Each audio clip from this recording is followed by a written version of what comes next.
बोलो शनि भगवान की जय हो। शनिवार व्रत कथा। एक समय की बात है, सभी नवग्रहों सूर्य, चंद्र, मंगल, बुध, बृहस्पति, शुक्र, शनि, राहु और केतु में विवाद छिड़ गया। विवाद का कारण था कि इनमें सबसे बड़ा कौन है। कोई निर्णय न होने पर सभी देवराज इंद्र के पास निर्णय कराने पहुंचे। इंद्र किसी एक का पक्ष नहीं ले सकते थे, इसलिए उन्होंने निर्णय देने में अपनी असमर्थताएं जताई। परंतु उन्होंने उन सबको पृथ्वी पर राजा विक्रमादित्य के पास जाने की सलाह दी, क्योंकि राजा विक्रमादित्य अति न्यायप्रिय थे। इंद्र ने कहा कि वे ही इसका निर्णय कर सकते हैं। इंद्र की सलाह से सभी ग्रह एक साथ राजा विक्रमादित्य के पास पहुंचे और अपने आने का कारण बताया। राजा इस समस्या से अति चिंतित हो उठे, क्योंकि वे जानते थे कि अगर उन्होंने किसी एक को बड़ा बता दिया तो बाकी ग्रह कुपित हो उठेंगे। तब राजा को एक उपाय सूझा। उन्होंने स्वर्ण, रजत, कांस्य, पित्तल, सीसा, रांगा, जस्ता, अब्रक और लौह से 9 सिंहासन बनवाए और उन्हें इसी क्रम में रख दिया। राजा विक्रमादित्य ने उन सब से निवेदन किया कि आप सभी अपने अपने सिंहासन पर स्थान ग्रहण करें। जो भी अंतिम सिंहासन पर बैठेगा वही सबसे छोटा होगा। लौह सिंहासन सबसे अंत में था, इस अनुसार लौह सिंहासन पर बैठने वाला सबसे छोटा होगा। शनिदेव सबसे अंत में लौह सिंहासन पर बैठे, तो इसलिए वही सबसे छोटे कहलाए।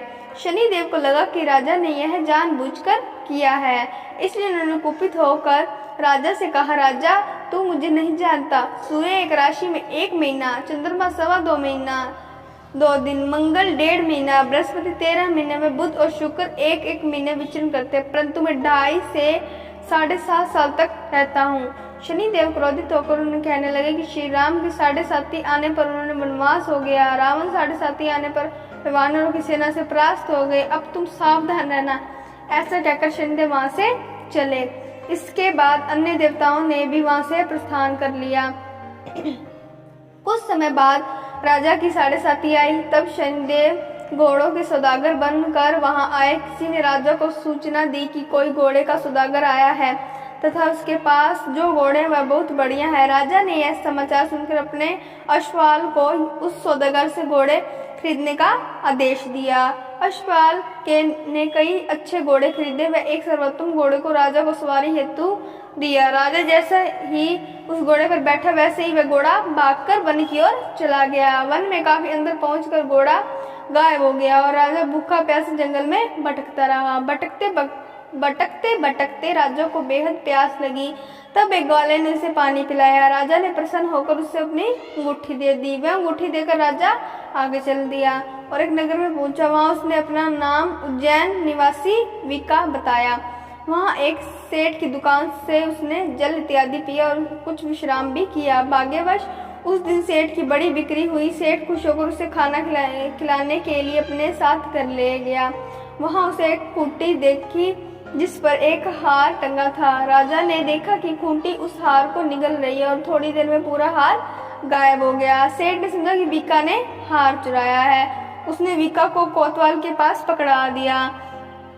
फिर राजा ने भी उसे चोर समझकर उसके हाथ पैर कटवा दिए। वह चिरंगिया बन गया और नगर के बाहर फिकवा दिया गया। वहां से एक तेली निकल रहा था। उसे राजा पर दया आई और उसे विका को अपनी गाड़ी में बिठा लिया। वह अपनी जीभ से बैलों को आंकने लगा। उस काल राजा की शनि दशा समाप्त हो गई। वर्षा ऋतु आने पर राजा मल्हार गाने लगा। तब वह जिस नगर में था वहां की राजकुमारी मनभावनी को वह इतना भाया कि उसने मन ही मन प्रण कर लिया कि वह उस राग गाने वाले की विवाह करेगी। उसने दासी को राग गाने वाले को ढूंढने के लिए भेजा। दासी ने बताया कि वह एक चुरंगिया है, परंतु राजकुमारी ना मानी। अगले ही दिन से राजकुमारी अनशन पर बैठ गई कि विवाह करेगी तो उसी से।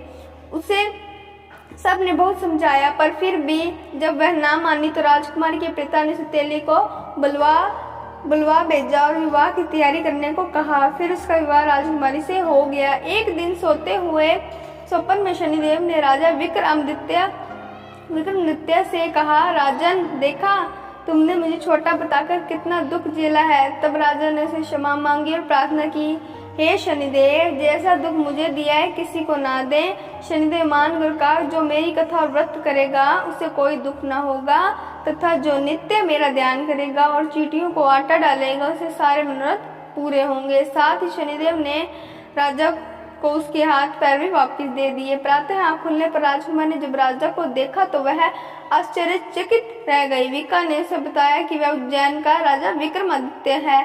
सभी अत्यंत प्रसन्न हुए। सेठ ने यह जब सुना तो वह पैरों पर गिरकर क्षमा मांगने लगा। राजा ने कहा कि वह तो शनिदेव का एक कोप था, इसमें किसी का कोई दोष नहीं है। सेठ ने फिर भी निवेदन किया कि मुझे शांति तब मिलेगी जब आप मेरे घर चलकर भोजन करेंगे। सेठ ने अपने घर कई प्रकार के व्यंजनों से राजा का सत्कार किया। साथ ही सबने देखा कि जो कुट्टी हार निगल गई थी वही अब उसे उगल रही थी। सेठ ने अनेक मोहरे देकर राजा का धन्यवाद किया और अपनी कन्या श्री कंवरी से शादी करने का निवेदन किया। राजा ने इसे स्वीकार कर लिया। कुछ समय पश्चात राजा अपनी दोनों रानियों मनभावनी और श्री कंवरी को उज्जैन नगरी के लिए निकल पड़े। वहां नगर वासियों ने सीमा पर इनका स्वागत किया। सारे नगर में दीपमाला हुई, सबने खुशी मनाई। राजा ने घोषणा की, मैंने शनिदेव को सबसे छोटा बताया था, जबकि असल में वही सर्वोपरि है। तब से सारे राज्य में शनिदेव की पूजा और कथा नियमित रूप से होने लगी। सारी प्रजा ने बहुत खुशी और आनंद के साथ बताया। जो शनिदेव की इस कथा को सुनता या पढ़ता है सारे दुख दूर हो जाते हैं। बोलो शनिदेव भगवान की जय हो।